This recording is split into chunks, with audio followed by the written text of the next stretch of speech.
Jorge Guimarães é convidado deste Fecho de Contas. Jorge, boa tarde. Obrigado por estar aqui neste Fecho de Contas. Antes de olharmos para 2013 e também para 2012, mais nesta questão do fiscal cliff, achas que nesta altura os investidores já começam a mudar um pouco a perspectiva que tinham de que se chegaria a um acordo, ou vamos mesmo ter de esperar até o dia 31, até à última hora possível?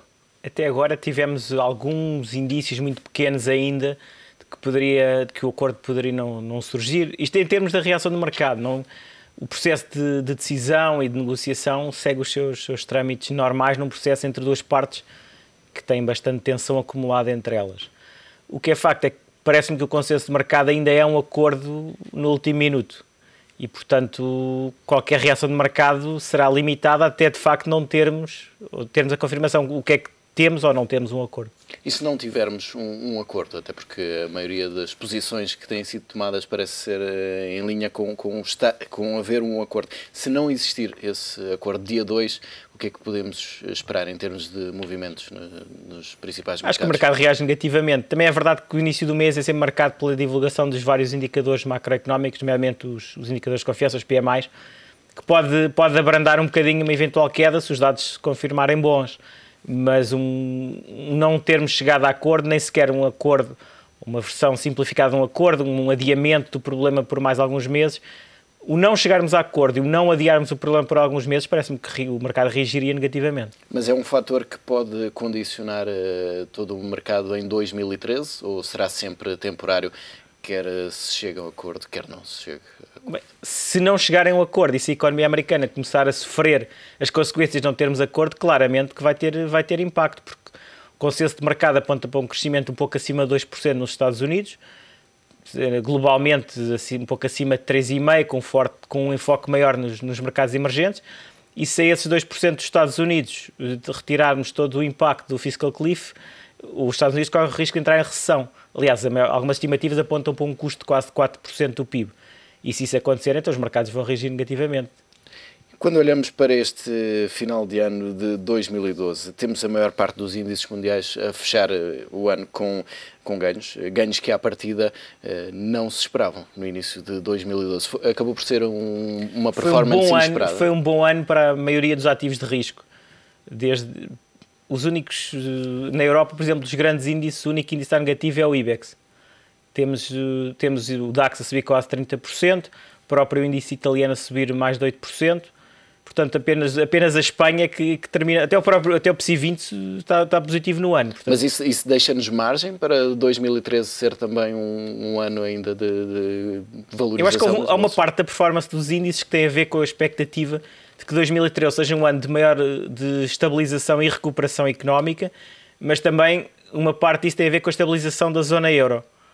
Especialmente desde o final de julho até agora, a recuperação que os mercados tiveram deve-se muito ao facto, quase à put que o governador do BCE deu aos mercados, ou seja, disse que o euro ia fazer tudo o que era possível para o euro continuar vivo e como está. E o que é facto é que até agora os mercados compraram isso significativamente e daí a forte recuperação que tiveram. Mas achas que nesta altura estamos a viver um excesso de otimismo em relação a esta questão da crise da dívida da zona euro? Temos tido declarações, há algumas semanas foi François Hollande a dizer que a crise já tinha acabado, ainda hoje tivemos o Ministro das Finanças alemão, também aqui com algum otimismo, a dizer que o pior da crise já passou. Achas que isso pode levar aqui a um excesso de otimismo? Não, vamos lá ver, os políticos... As declarações políticas têm de ser sempre interpretadas com um grãozinho de sal, como se costuma dizer, porque eles não são analistas, eles estão interessados em manipular as expectativas dos agentes. Mas o que é verdade é que ao longo do ano de 2012 foram tomadas medidas que faziam parte do roteiro para a resolução do problema. O BCE teve uma intervenção muito forte que permitiu estabilizar as condições no mercado. E o que é facto é que o BCE já fez a maior parte daquilo que pode fazer.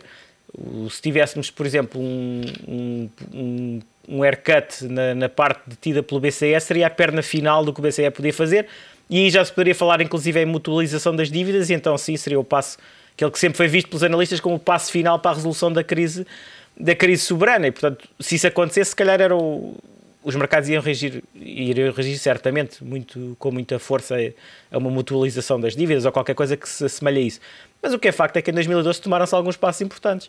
A União Bancária, enfim, se calhar mais intenções do que uma verdadeira União Bancária detalhada como se queria, mas o que é facto é que se decidiu uma União Bancária e decidiu-se, o BCE fez o programa, o OMT, mas não teve que usar, que é a melhor coisa que pode acontecer a um Banco Central, é anunciar um programa e a sua credibilidade ser tão grande que não tem que usar. Enfim, ela não foi testada até agora. Mas achas que vai ser testada em 2013? Se as coisas correrem mal, vai. E aqui estamos a falar de Espanha ou de Itália? Se tivesse de Espanha, acho que os mercados não vão atacar a Itália, a não ser que tenhamos uma situação política de incerteza. Em incerteza, eu diria, não termos um vencedor claro das eleições, ou não ser possível manter alguma das partes do governo tecnocrata no governo, aí poderíamos ter um ataque mais à Itália, mas diria que Espanha será o primeiro país a ser atacado se as coisas correrem mal.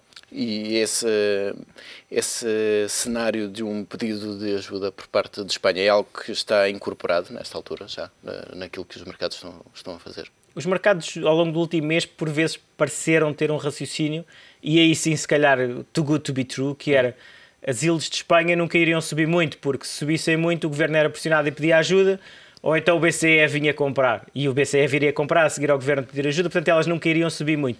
Mas se as taxas de juros não subirem muito, o governo for entregando nos seus cortes de despesa, não vai ter que pedir ajuda.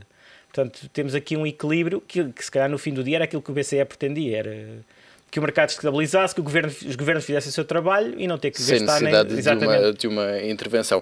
E quando olhamos para a praça portuguesa, a partir do que é que se pode esperar em 2013? Vamos ter alguma agitação em torno desta fusão Zone Ótimos? De resto, achas que pode ser um ano em que os investidores regressem à praça portuguesa? Tivemos esse movimento, diria, muito marginalmente desde julho. Ao longo dos últimos meses começámos a ter algum regresso de investidores internacionais a Portugal, ainda em montantes muito limitados. E parece-me que isso poderá continuar para o próximo ano, e isso, a ser verdade, é muito positivo, especialmente porque o mercado português é muito pouco líquido.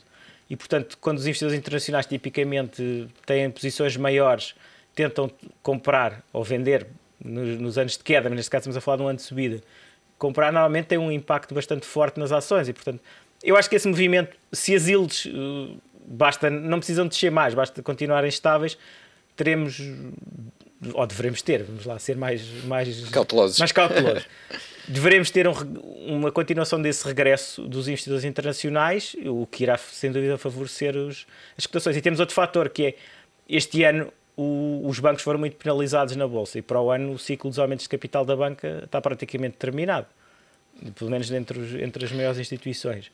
E o setor financeiro pode ser um setor para o qual os investidores olhem com mais atenção no próximo ano? Não digo só o português, mas a nível europeu. Se tivermos um bom ano de ação, com uma resolução nos Estados Unidos e com uma estabilidade na zona euro, sem dúvida nenhuma que o setor financeiro estará no foco dos investidores. Foi um dos piores tem sido mais castigado ao longo dos últimos anos, é dos piores.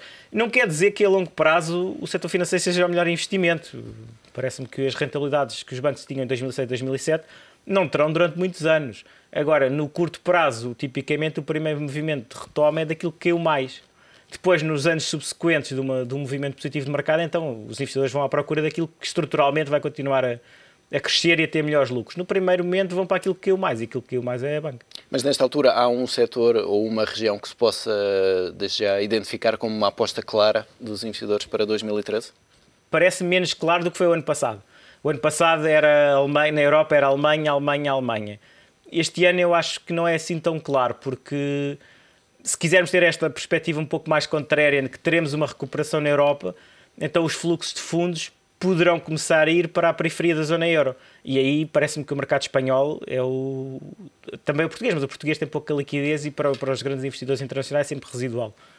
Parece-me que o mercado espanhol pode ser um daqueles que tem melhores perspectivas. Se as coisas continuarem estáveis, não vejo porque é que não há de ter uma boa performance.